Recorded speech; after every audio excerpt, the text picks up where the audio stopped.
പൊന്മുരളിയൂതാനൊരുങ്ങുന്നു കണ്ണൻ. വാതാലയേശന്റെ ശ്രീകോവിലിൽ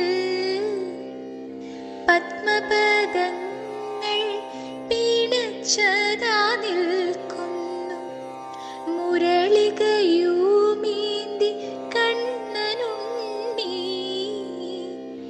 പൊൻകിരീടം വനമാല്യങ്ങൾ ചാർത്തി നാദം പൊഴിക്കാനൊരുങ്ങുന്നു കണ്ണൻ.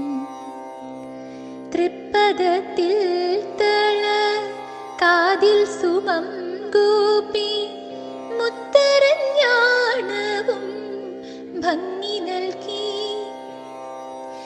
കൈകളിൽ കാണാം തരിവളകൾ